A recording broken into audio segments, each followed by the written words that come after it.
Okay, so today we're going to do directional derivatives.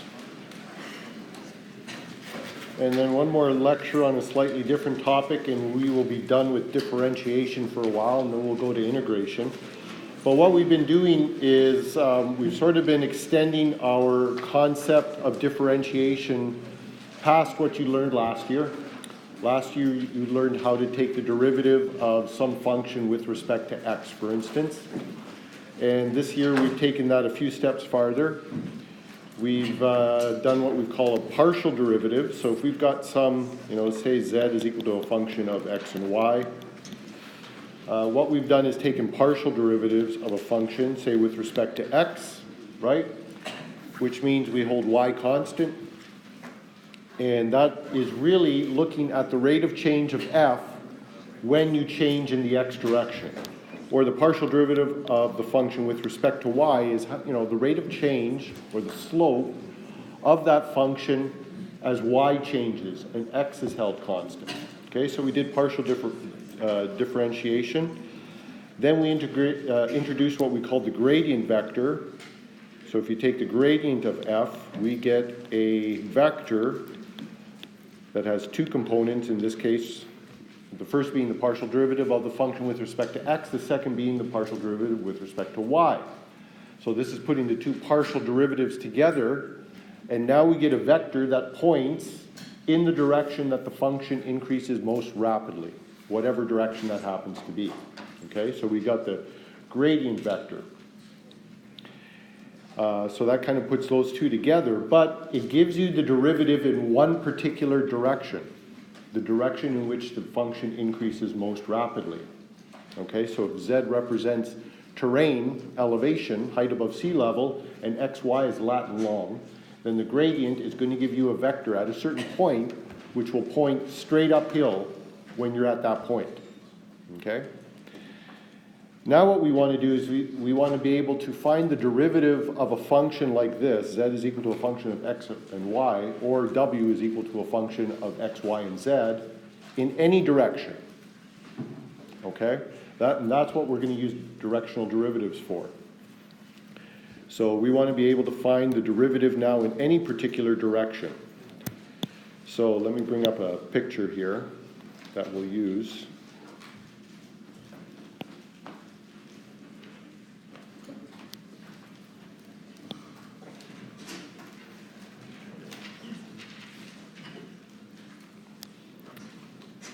So let's take this as an example. So here's a function. Z is equal to a function of x and y. Okay, and the function is represented by this surface here. So it kind of looks like a bowl with a wavy kind of bottom to it. Okay, so there's our function. Z is equal to a function of x and y. And what we're interested in now is finding the derivative of that function. So what's the rate of change in the z direction as we go in a particular direction in the xy plane? That's what we're after. Okay. Now you could take the gradient of this, and you'll get, you'll get a vector which will be a function of x and y, and then you can say, okay, well, what's the gradient, at this particular value of x and y? Right. You can play with those values of x and y into the gradient vector, and then you can draw the gradient vector, and in this case, since this x and y falls, if you go straight up and hit the function, it's right there, the gradient vector will probably look something like that. It'll probably be pointing in that direction, right? The direction in which the function increases most rapidly. But now we want to say, well, we're going to change x and y to go into any particular direction we want. Okay? And what we want to see is when we move in the xy plane in a particular direction, how does z change as we go from one xy value to a different xy value? Okay? So in this particular case, in this figure, we're interested in x naught, y naught, a point in the xy plane right here, which corresponds to this point on the surface, right? So the z value for that x naught, y naught is z naught. So it's that height there, z naught. Okay? And we want to say, okay, we are interested in the derivative or the rate of change of this function as we move in this direction u hat. Okay? Notice that we're not moving in the x or the y directions exclusively. If you were, you would just be finding a partial derivative. So for instance, if the direction I wanted to calculate the derivative of was in, let's change colors here. Where do I do that again? Let's say that I wanted to go find the derivative in that direction. I'm trying really hard to draw that parallel to the x-axis. I wasn't too good, but imagine that that vector is parallel to the x-axis, right? If I'm going to calculate the derivative in that direction, that is simply the partial derivative of f with respect to x. Because everywhere along that vector, as I move along this line, if I would have drawn it right, parallel to the x-axis, everywhere along here y is constant, which means just finding the partial derivative of f with respect to x.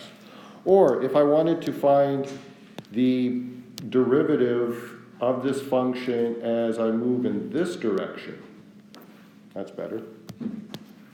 Well, that's simply the partial derivative of f with respect to y, right? Because only y is changing as we move in that direction. X is a constant, okay? But now so far that's all you've been able to do. Calculate the rate of change of the function in one of those two directions, or calculate the gradient, which gives you the derivative in the change in the direction of maximum increase. Now you want to have the freedom or the flexibility or the ability to say, well, I'm interested in what's the rate of change in the function as I move in this particular direction u hat. Obviously, as we move from this point along this line here, which is parallel to the direction, x and y are both changing, right? So what we have to do is we have to find what we call the directional derivative, and that directional derivative will be calculating how much this point changes along the surface as I change x and y. And it'll have a contribution from the change in x, it'll have a contribution from the change in y. Okay, so let me bring up another picture here of the same thing to talk about the directional derivative a little bit more. I think it's this one here, yeah. Okay, so here's the same function.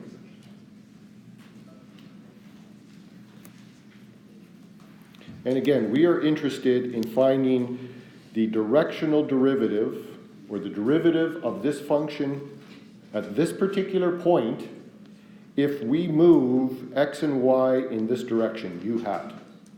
Okay? So if we start here, z will have this value. Okay? And if I move a little bit in this direction, z will change to there. Right? So we're interested in it, how much, what's this rise over this run?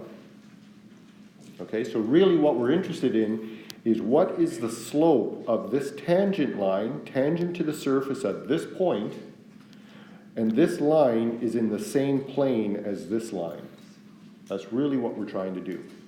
Okay, let me say that again. We're interested in calculating the derivative of this function at this point here, which is the same thing as finding the slope of this tangent line, tangent to the function at this point, and this tangent line is in the same plane as the line or the vector which shows the direction we're traveling. We're changing in this, right? So this is your run, and this is your rise as we go up this curve, okay? But just like any derivative, you're finding the derivative at this point, you're finding the slope of the tangent line at that point. Okay? So, any questions about that so far? Does that sort of intuitively make sense? You know, and then we can do this in any direction, right? We could try to find the derivative in this direction as x and y go in this direction in the xy plane, okay? Which means we're going to be finding the slope of a different line going in a different direction. Okay, so that's what we're trying to do. Now, the way it reads in the notes, Dr. Chow wrote the notes, he likes the stickman analogy, so maybe I'll just mention it. What you have to imagine what's going on here is, say you've got a stickman down here walking this line here, okay? Starting here and walking in this direction. Connected to this stickman is another stickman, Okay, this stick man is walking in the XY plane along this line.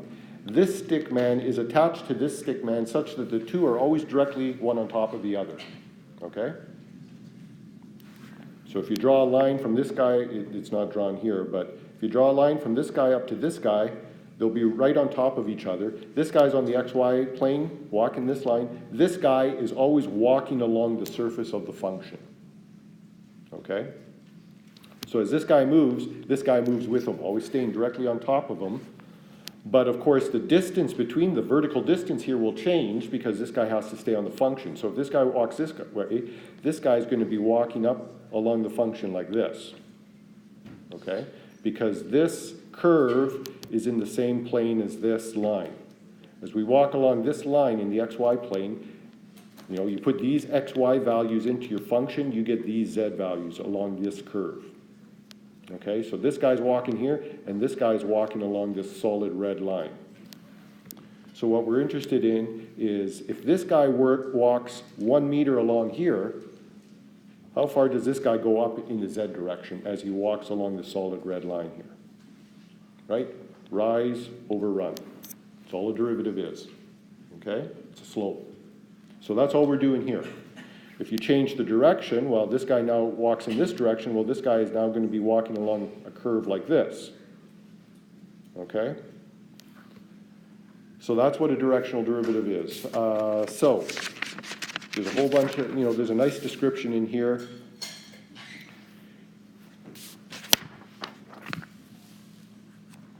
Okay, what about the I? What is this I up here showing? Well, last day on Friday, when I started talking about directional derivatives, I went back to just, you know, y is equal to a function of x, and how, well, what happens when you take the derivative like you did last year, you're always assuming a positive change in the x value, right, to see what happens to y. And I said, well, what if x actually goes a little bit in the negative direction, right? Well, y needs to go down then. And remember, we looked at looking at the two-dimensional axes x and y from either one side of the axis plane or versus the other side, and then you can see the correct slope. Okay, we can do the same thing here.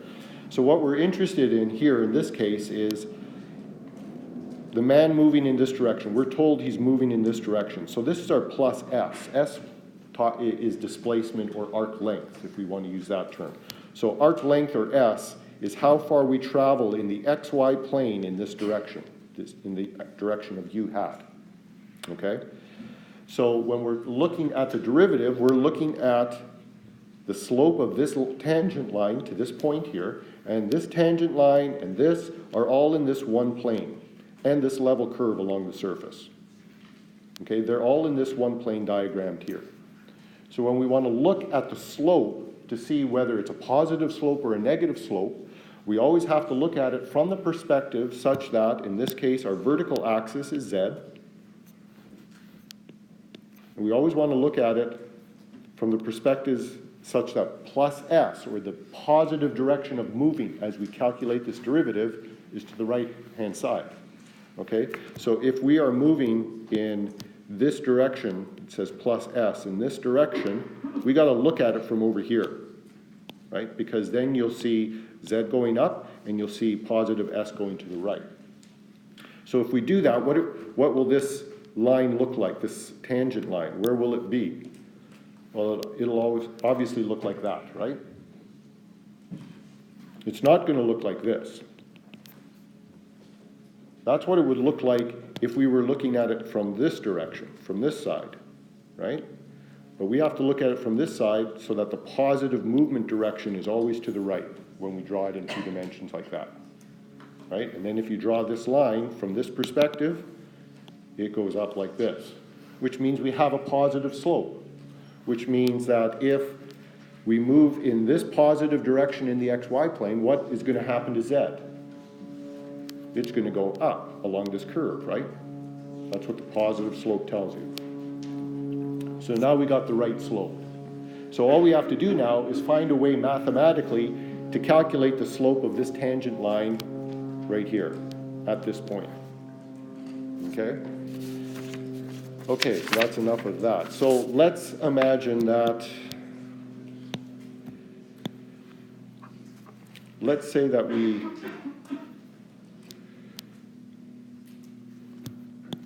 this positive, no, not that, I want the pencil.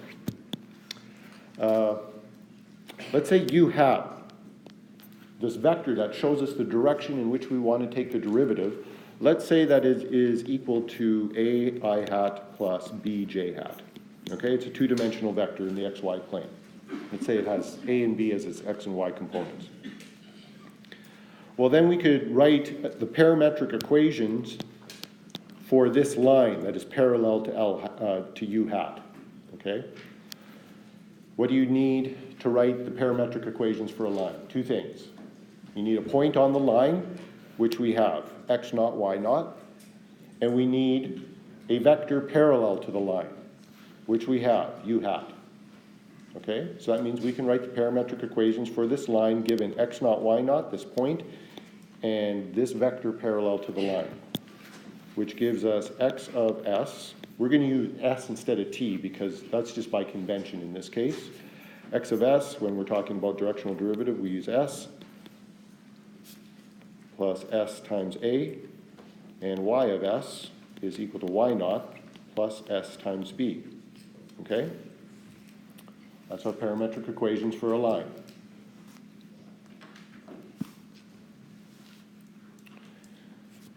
Okay, so what we're interested in now is calculating, maybe I'll stay here for now. We're interested in calculating this, the derivative of our function as s changes. Okay, s is an arc length change in the direction of u hat along this line here in the xy plane. This is s. That's why we use s here and why we use s here. We're interested in how much does the function, right, df, which is, where is it? Oh, up here. Okay, here's our function. How much does z change? What's the rate of change of z as we move a certain distance s in the xy plane? That's what we're trying to find. So we're trying to find df by ds. Okay, and at a particular point. Okay, so some notation. We use special notation for a directional derivative. So we're looking at df by ds in the direction of u hat, because it's a directional derivative, so it's meaningless unless you give a direction, at the point p naught. Okay, that's the terminology. Or sometimes we write it like this. We use a big D for derivative in the direction of u hat of the function f at point p naught. So you got to give a direction and you got to give a point on the function. Or we typically do. Okay, so mathematically, this derivative is simply equal to this. As you've seen 100 times before already, the limit as, no, I'm not going to use delta. As h goes to 0,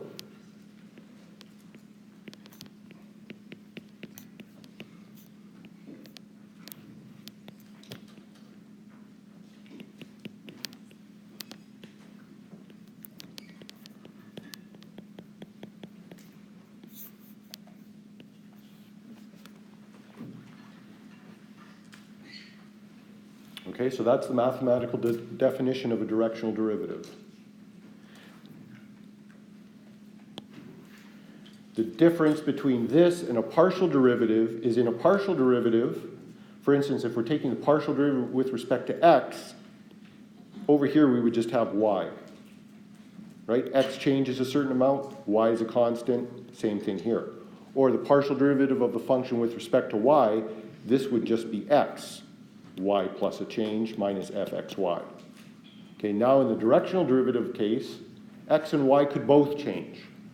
So you'll see there's a change to both of them. How much do they change? Well, that depends on u, the direction we're going, right? Here in this vector, this is saying that if we go a meters or a centimeters in the x direction, we go b centimeters in the y direction, okay? So we're going to change x by a times some value h plus y plus b times h, okay? Minus the original point, and again as h goes to 0. Was there a hand up somewhere back? Yes, sir. Okay. Okay, so now we're doing both. We're changing in the x and y direction, as opposed to the partial derivative where you only change in one direction. Okay, well, that doesn't help you very much. How do we actually, solve this on a final exam? Well, this is what you got to remember. The directional derivative in the direction u hat of some function f. Another way to write that is like that. Is equal to something, obviously.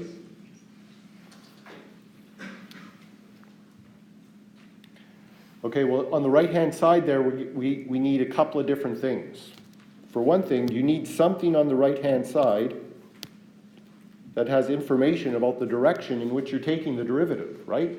There's got to be something unique about the direction you're going in the calculation. Okay, so that's one thing we need. The other thing you need is something about the derivative of this function. Okay, so we've already calculated, I'll call it in this case a two-dimensional derivative. We called it the gradient, right? When you find the gradient vector of a function, you're taking the derivative in both the x and y directions, if you want to say it that way, okay? So we got the gradient, and we've got something about u hat. What if we do this? We take the dot product of the gradient of the function and a unit vector that points in the direction that we're interested in taking the directional derivative of. So just think about that for a second. Del f, the gradient vector, always points in the direction the function increases most rapidly, right? Okay. A dot product gives you a scalar, right? And u hat is a unit vector. So this is really equal to the magnitude of del f times the magnitude of u hat, which is just 1, times the cos of the angle between them. Right? That's what a dot product is. So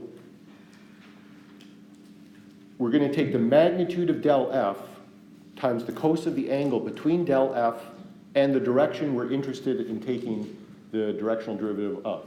So if let's say the direction we're interested in taking the directional derivative of is the same as the gradient vector, then theta is equal to 0. And the cos of theta is 1. So you get the magnitude of the gradient vector. That gives you the slope or the rate of change of the function in the direction of the gradient vector, right? If we make theta equal to 180 degrees, then that means we're interested in finding the directional derivative in the opposite direction of the gradient vector, right? So what would we get there? Well, the cos of 180 degrees is -1. So all you're doing is multiplying the magnitude of the gradient vector by -1, right? What about if theta is equal to 90 degrees? Okay, so the gradient vector is pointing straight uphill, and we're interested in finding, I can't do it. We're interested in finding the derivative not in a direction 90 degrees to uphill. What do you think that would be? Again, think of your function being terrain.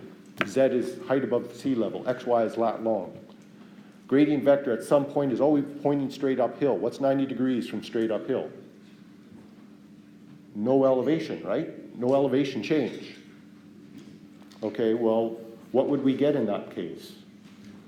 What would your directional derivative be if you're interested in finding that directional derivative 90 degrees from straight uphill? It would be 0, right? It should be 0. Because if you're walking along a contour line on a topographic map, you're walking along a trail where you don't go up or down. You stay at a constant height, right? So that means the derivative of that function as you walk along that contour line should be 0 because you're not going up or down. Will this give you 0? What's the cos of 90? Yeah, it'll give you 0, right? So the directional derivative is just the gradient vector, and I'll use the word weighted by, the angle between the gradient vector and the direction you're actually trying to find the derivative in. Okay, if you're trying to find the derivative in the direction of the gradient vector, you need just the gradient vector. Cos of 0 is 1, that's what you get. okay? So if you ever forget what a directional derivative is, just think gradient vector, and then I'm going to adjust that based on the angle between the gradient vector and the direction I'm actually interested in taking the derivative of. So that's all it is. All you got to do to find the directional derivative is find the gradient of the function and take the dot product of that with the unit vector that's pointing in the direction you're interested in finding the directional derivative of. Okay, so it's actually pretty easy. We're not going to prove it because you're going to just believe me, right? Okay, so let's look at an example.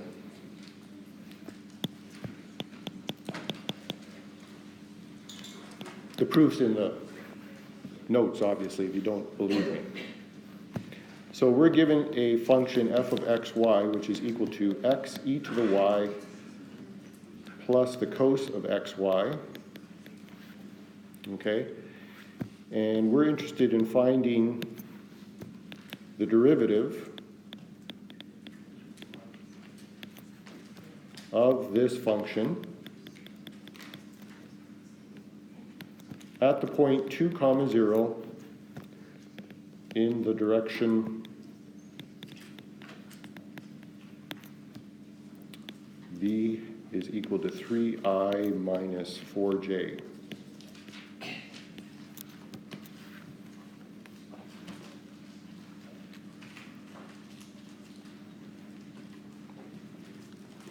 Okay, well, we need two things. We need the gradient vector and we need a unit vector. So let's make sure that we got our unit vector first. We need a u hat, and we're just going to say, okay, let's take v and divide it by its magnitude, and that will give us a unit vector.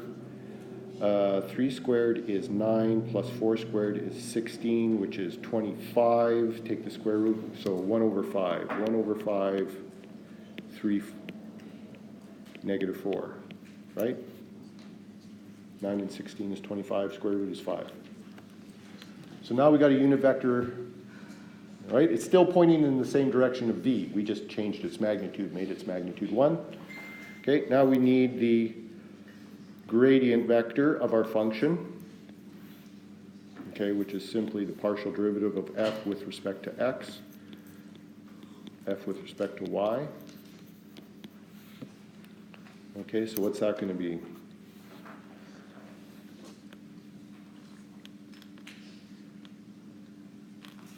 Partial derivative with respect to x, I think, would be e to the y. Derivative of cos is negative sine, so negative, and then the derivative of what's inside with respect to x would just be y sine xy. Did I do that correct?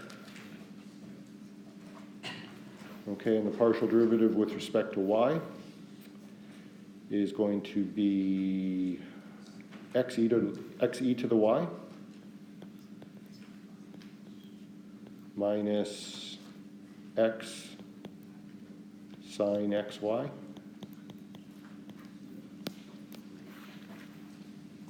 Did I do that right?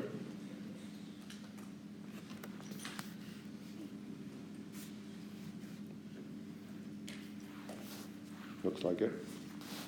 Okay, and we're interested in now in finding the directional derivative in that direction at the point 2, 0. So we simply substitute 2 and 0 in for x and y, and we get for del f, what do we get?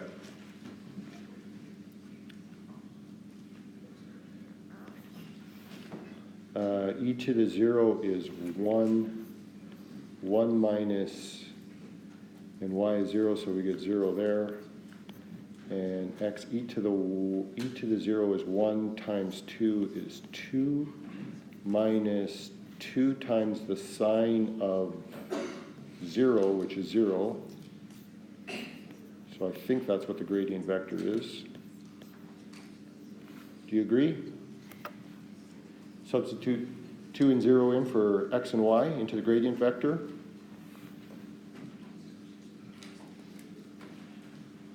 So now df by ds in the direction of u at the point 2, 0 is simply going to be 1, 2, dot 1 over 5, 3 minus 4, which is equal to 3/5 minus 2 times 4 is 8/5, which is -1, I believe. Okay?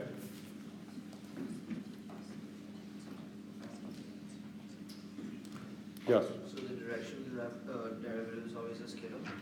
The directional derivative is always a scalar. Yes, it is. The gradient vector is a vector. The partial derivative will always be a scalar as well, right? So yeah, the gradient vector is a little special because it gives you a vector.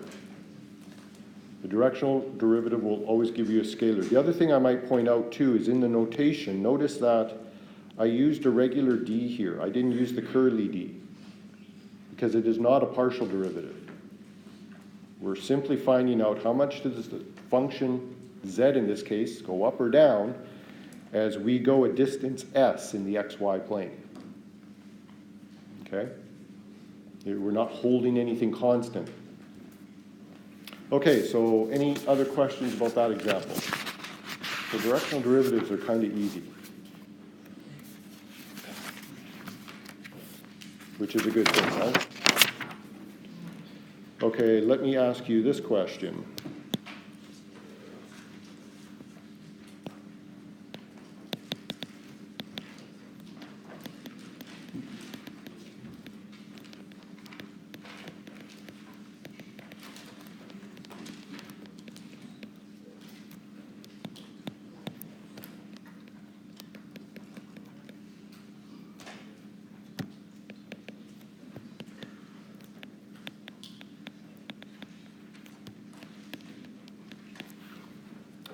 I'm not going to give you the function, but I'm just going to say, let's say we have some function f of xy. What's the directional derivative of that function in the direction I hat?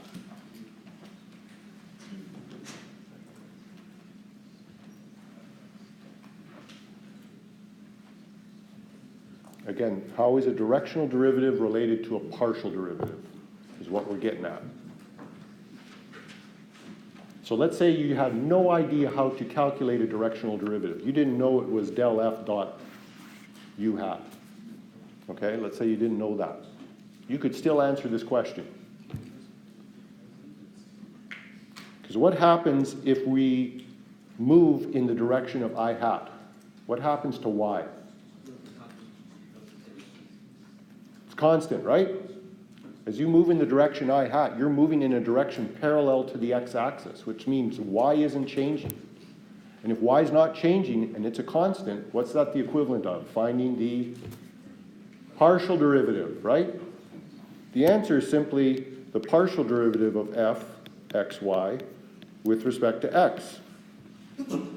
Right? Because we're moving in the I hat direction, which is parallel to the x-axis. Y doesn't change, it's constant. Now let's just make sure we actually get that, right? And no, we won't do that. What about what is the directional derivative of the same function in the direction negative j hat?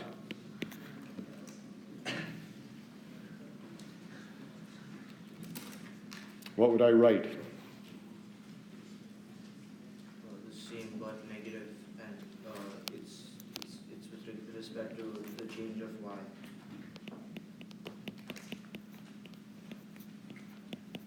Is that what you mean? Yeah.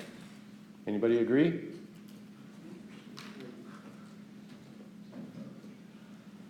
Right, the direction we're going is negative j hat, which means in a direction parallel to the y-axis, but in the negative direction of the y-axis.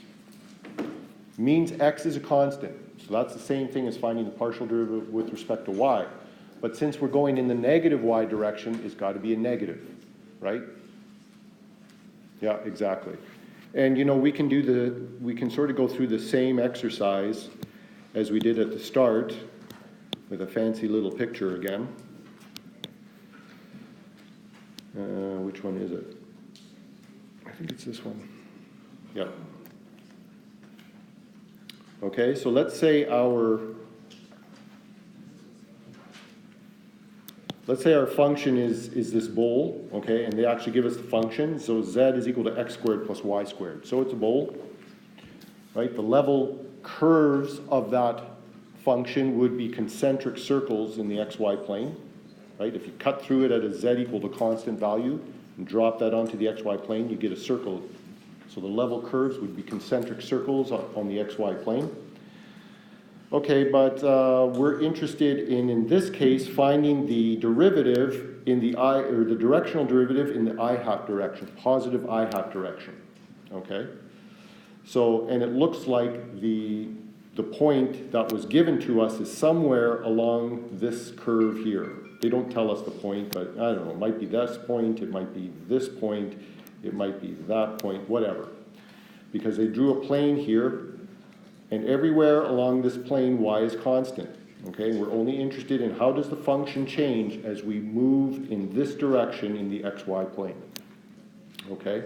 So they divided this curve here, which is the intersection of this surface and this plane, into a red portion and a green portion, okay?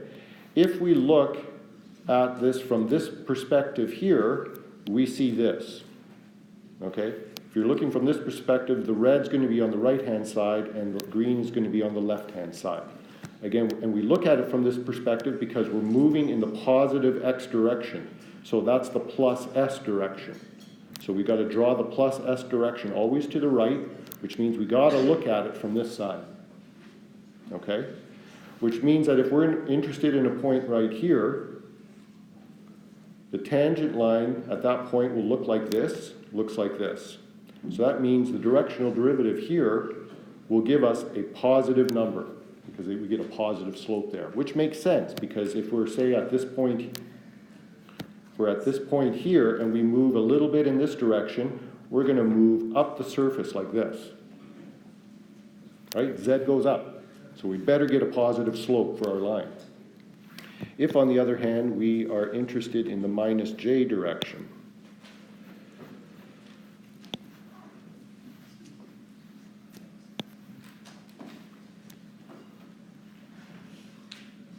okay, in the case of the minus j, or pardon me, they didn't do minus j, they did minus I.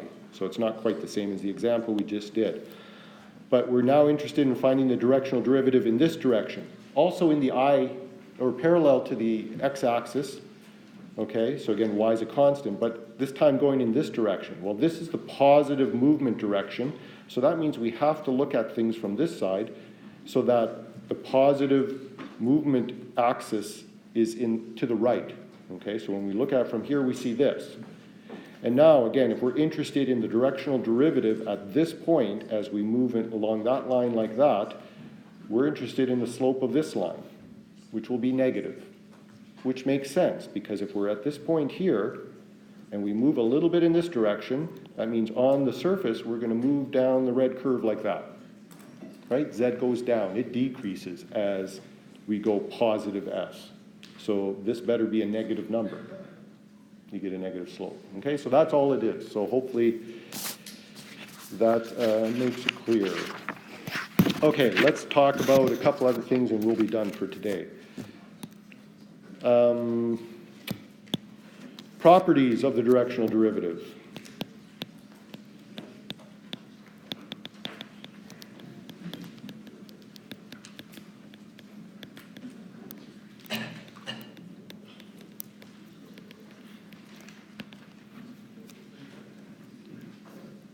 Yeah, we've talked about this already, but again, del f dot u hat is equal to the magnitude of del f times the magnitude of u hat, which is just 1 cos theta, right? So really, it's just equal to this.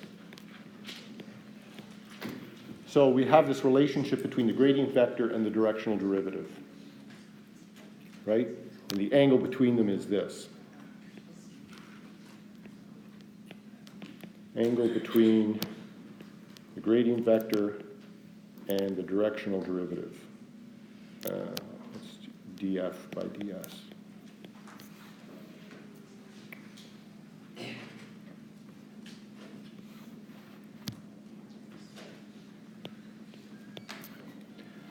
Well, the directional derivative is going to be a maximum when? Well, when cos of theta is equal to 1, which is the maximum cos of theta can be, right? Which is when theta is equal to 0 degrees, which means del f and u hat point in same direction. Point in same direction. Which makes sense. The gradient vector gives you the maximum derivative, right? It points in the direction that you get the maximum derivative. So if you're finding the directional derivative in that same direction, it only stands to reason you're going to get the gradient vector magnitude. That's the maximum derivative value at that point, okay?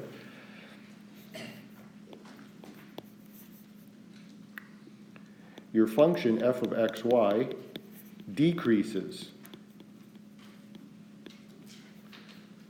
most rapidly in what direction?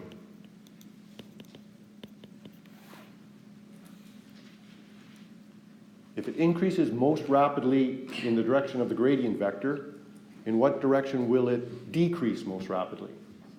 The opposite, right? Which is simply in the direction of negative the gradient vector, obviously, right? That'll point straight downhill.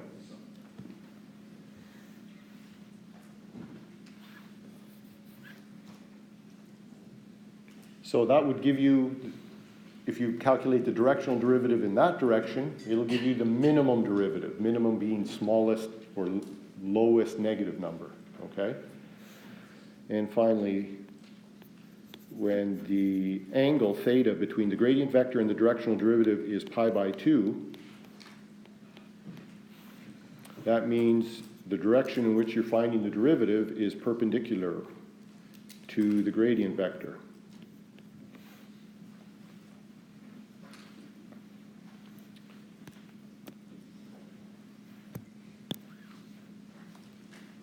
And at this point, what is the directional derivative? Equal to 0. You're walking along the contour line on the topographic map.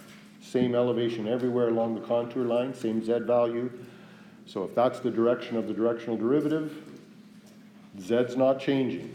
So the directional derivative is equal to 0. And the mathematical definition gives us that. Theta is equal to 90, cos of 90 is 0, directional derivative is 0. And obviously between all those angles, it's going to be something in between, right? The directional derivative at theta equal to 10 degrees is going to be, not 0, it's going to be a little bit higher than 0. And it's going to keep increasing until the directional derivative is pointing the same direction as the gradient vector, the maximum, okay? Okay, so let's do an example of that because I believe I've seen a question similar to this on a final exam or a quiz or something.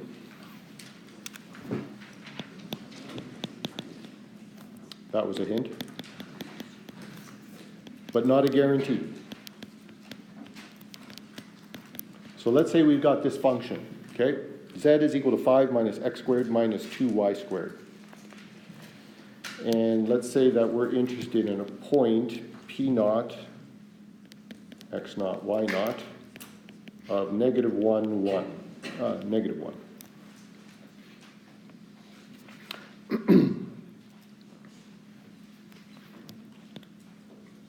Well, before we do this, let's think about what this is.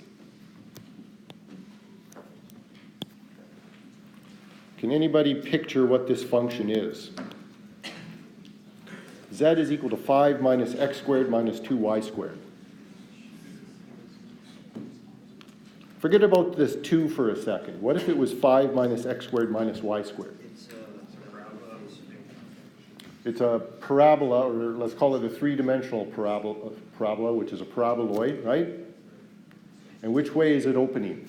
Opening up or opening down? Down, and it's shifted up by 5 units. Okay, why is it down? Because it's negative. Negative x, negative y, right? Okay, and it's shifted because of 5 here.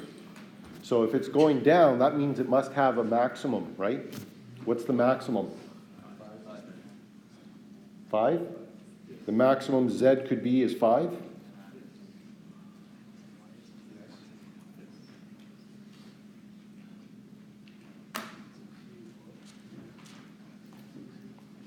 Right, because x squared and y squared are always going to be positive numbers, right? So negative x squared is always going to be negative, negative 2y squared is always going to be negative, right? So you're always going to be taking numbers away from 5. So yeah, 5 would be the maximum, right? Again, I'm trying to get you to imagine what it looks like, because sometimes when you can actually picture what the function looks like, it might help you, okay? Okay, what about the 2? What's that going to do? Saw one guy do this. Now the 2 is only applied to the y, not to the x. Makes it longer, okay, or maybe shorter, I don't know. It narrows it down. Makes it like, that's. So if it was x squared, y squared, and it was this paraboloid, downward paraboloid, what would the level curves look like? More practice. Means you take this downward facing parabola and you cut it with z equal to some constant value, a plane, z equal to a constant value. What do you get? A circle, right? But not if there's a 2 there. Now what do you get? You get an ellipse, right? X and y don't quite change the same amount. So the level curves of this monster are going to be ellipses, concentric ellipses. And if I bring up a picture of that, you'll see that it is indeed the case.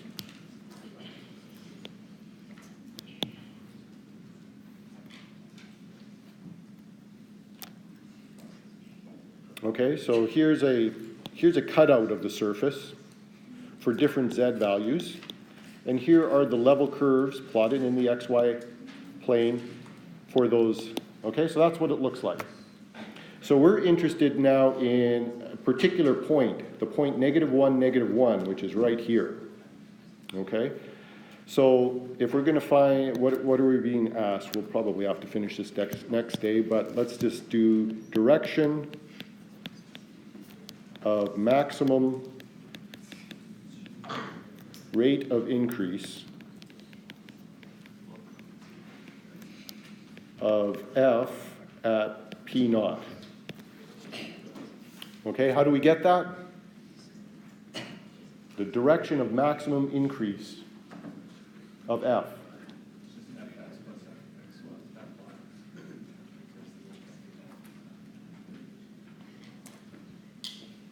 What can we do to find the direction of maximum increase in f? Gradient vector. Calculate the gradient vector, right? Del f at -1, -1. And when you do that, you're going to get, it's pretty easy, -2x minus 4y.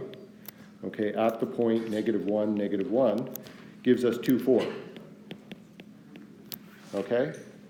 Always a good idea whenever you're doing an exam or something, you get a result, ask you, does that make sense? And that's where, if you can picture what this thing looks like, you can actually look at your gradient vector here and say, does this actually make sense? Well, they've plotted the gradient vector here, okay? It's 2, 4. So if you would plot a vector 2, 4, it would look something like this, right? And then you slide it down here to the point -1, -1, which is where it's applicable, we get this. Does that look right? Is it pointing in the right direction? Yeah, because, you know, we're somewhere here pointing uphill, okay? And you'll notice, too, that it is perpendicular to the level curve, which is a property of the gradient vector, right? Everywhere on here, the function's not changing. So maximum rate of change is going to be in a direction perpendicular to that. Okay, we'll finish the rest of it on Wednesday.